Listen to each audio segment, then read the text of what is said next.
Et cela fait 40 ans maintenant que le Bureau national d'études techniques de développement, BNET, a été créé par le premier président ivoirien Félix Houphouët-Boigny. Son objectif était de doter la Côte d'Ivoire d'infrastructures dans tous les domaines du développement.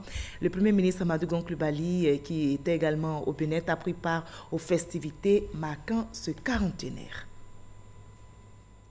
D'Antoine Césareo Akinapara Coulibaly, de la direction du contrôle des grands travaux au Bureau national d'études techniques et de développement, BNET.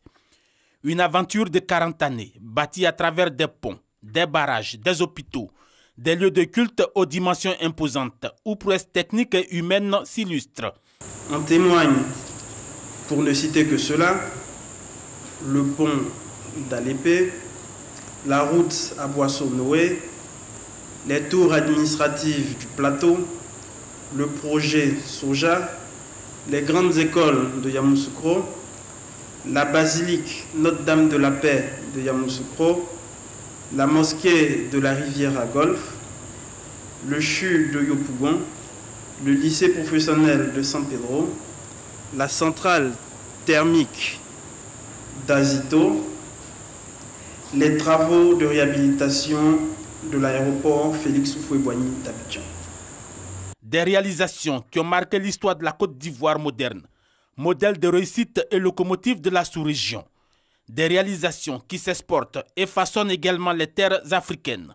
Depuis 2004, le BNET est aussi une expertise en Afrique. J'en veux pour preuve la centrale thermique de Maria-Gleta au Bénin, la cathédrale de Mongomo en Guinée équatoriale ou la route de Baoro-Bois en Centrafrique. Il a participé à asseoir la réputation de ce pôle d'expertise de haut niveau. Il y a près d'un quart de siècle, le Premier ministre Amadou Gon Coulibaly a parcouru toutes les allées du Bureau national d'études techniques et de développement.